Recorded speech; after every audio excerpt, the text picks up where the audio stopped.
Je travaille comme formatrice en français langue étrangère depuis 2003.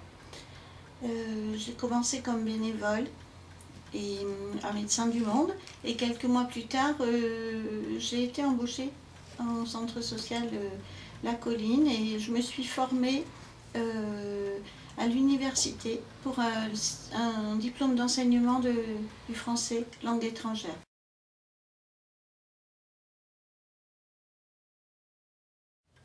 Pour le premier cours, j'ai remplacé quelqu'un au pied levé. Je venais juste pour découvrir ce qu'on faisait dans cette salle où il y avait beaucoup de migrants à Médecins du Monde.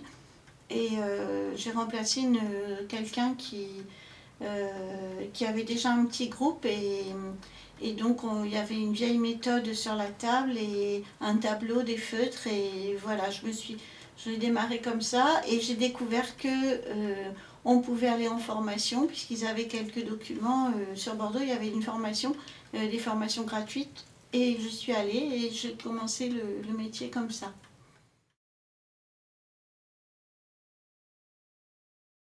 Ce sont des demandeurs d'asile, euh, souvent des gens sans papier, mais sinon des gens qui viennent en regroupement familial, qui fuient la misère, la guerre, voilà. Et plus d'une vingtaine de nationalités qui viennent là, à la colline.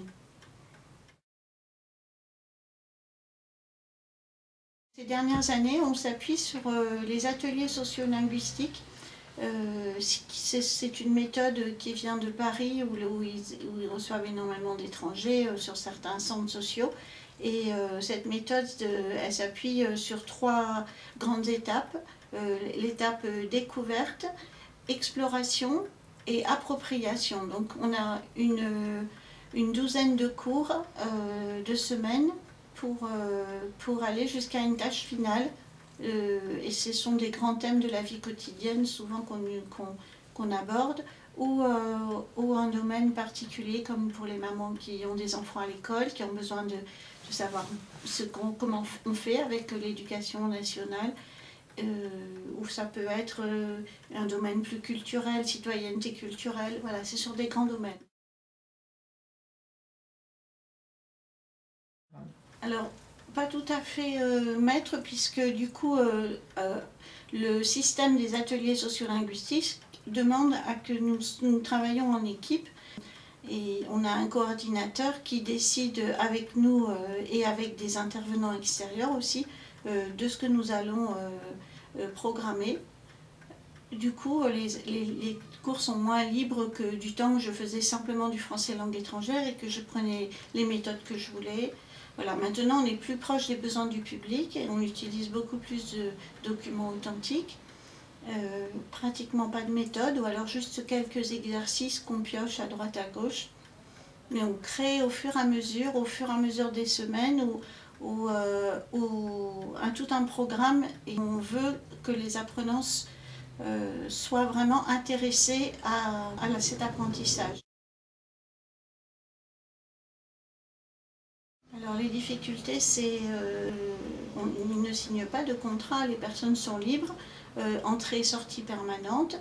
Ce sont des adultes avec beaucoup de contraintes ou de difficultés sociales, psychologiques quelquefois. Donc on a des groupes conséquents au départ. Là, on a démarré avec par exemple des groupes de 17-18 et on sait que quelquefois on va peut-être descendre à la moitié.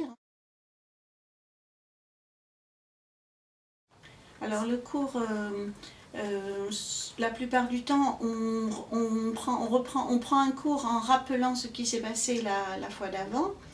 On demande aux apprenants, aux participants de nous dire qu'est-ce qu'ils se souviennent de la fois d'avant. On a particulièrement donc des primo-arrivants, hein, c'est de petit niveau en français. Ensuite, on donne des informations sur ce qui se fait à la colline dans la semaine pour les encourager à venir, pas qu'aux cours, mais aux activités adultes qu'on propose, couture, cuisine, jardinage, tout ce qu'on propose. Ensuite, j'aime travailler l'oral avec eux, bien sûr, donc ça peut être une découverte d'un document sonore, et ensuite compréhension, réécoute, exercice, répétition, mémorisation, jeu de rôle.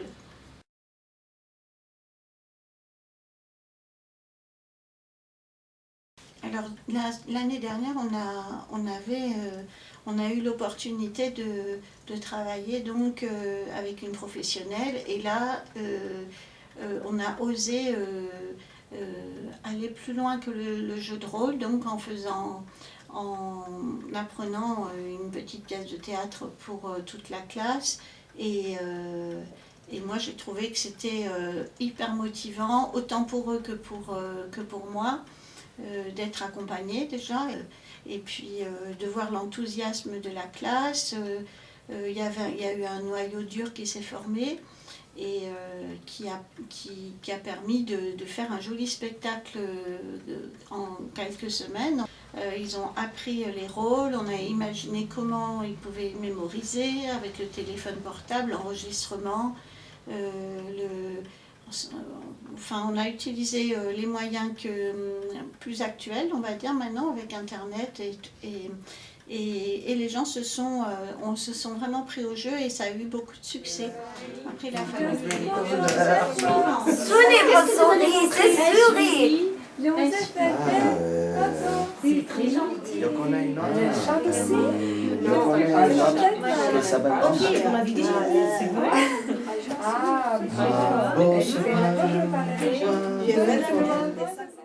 Après, il a fallu, le souci, ça a été les absents, donc il fallait les remplacer, et quelques personnes ont joué plusieurs rôles, mais dans l'ensemble, ça a été une très belle expérience, oui. Je ne sais pas pour le vocabulaire, mais ce que je sais, c'est que ça leur a permis d'oser parler fort, de prendre la parole en français, de ne pas avoir peur du regard des autres. Ça a été très flagrant quand on voit les personnes en début dans les premiers cours, et puis à la fin d'être devant les spectateurs qui les ont beaucoup applaudis, et de voir comment ils ont osé se lancer comme ça en français. Ok. Je m'appelle Conducteur Soir. Tu vas la chercher. C'est toi qui vas la chercher. Merci. Bonjour, je m'appelle Elie. Quelle est votre passion? Maintenant, voici Andy. Bonjour, c'est moi Andy. Les bénéfices, ce serait eh bien, d'apprendre des expressions en français. C'est vraiment je pense, d'oser parler. Parce que c'est ce qui manque. C'est ce qui manque, ils n'osent pas. Et puis une étudiante, une jeune que j'ai encore cette année, et elle est retombée dans ce truc de rester plus en arrière. Alors que l'année dernière, je l'avais vue s'ouvrir. Et là, elle n'ose pas à nouveau, le groupe est différent, et elle c'est l'ancienne, mais elle est en recul. Donc je me dis que les jeux de rôle, eh ben, c'est ça, je relance ça, mais je vois bien que le théâtre l'avait ouverte.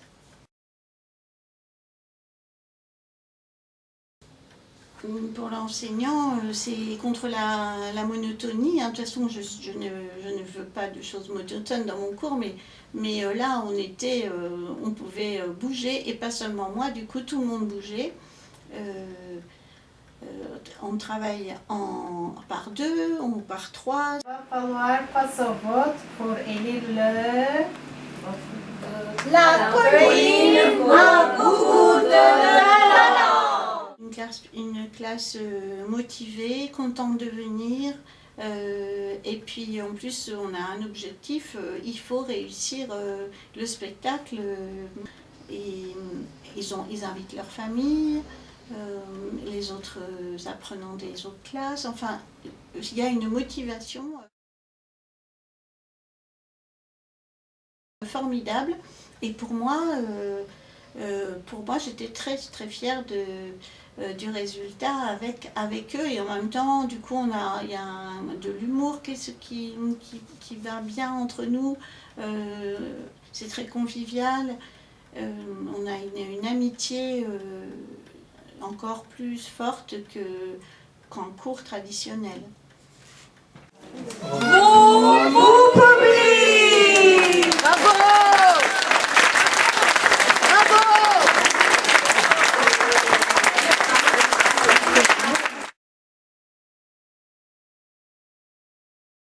Les obstacles, c'est les collègues en fait. Les responsables qui ne sont pas convaincus, même s'ils sont contents d'avoir vu le spectacle, vu que c'est quand même, quand on a peu de temps pour travailler, on a peu d'heures, et j'avoue que je n'ai pas réussi à convaincre mon équipe pour repartir sur du théâtre. Alors aussi, c'est vrai que l'aide d'une professionnelle, hein, Karine, ça a été totalement... il n'y avait aucun problème. On va faire un jeu de rôle, et un peu comme au théâtre, c'est-à-dire que les personnes vont être en demi-cercle, elles vont se lancer l'une après l'autre pour poser une question, l'autre va répondre, et on va faire un peu de surprise dans nos... Enfin, j'ai imaginé des choses que je n'avais pas pensé faire, mais voilà, j'ai quand même lancé ça. C'est pas une pièce de théâtre, mais ce sera quand même une mise en scène. Voilà, mais en tout cas, ils vont encore voir que le théâtre n'est pas perdu avec la prochaine tâche finale, là, sur la présentation des ateliers. Et les mamans vont faire un petit peu de jeu de rôle théâtre en présentant les ateliers.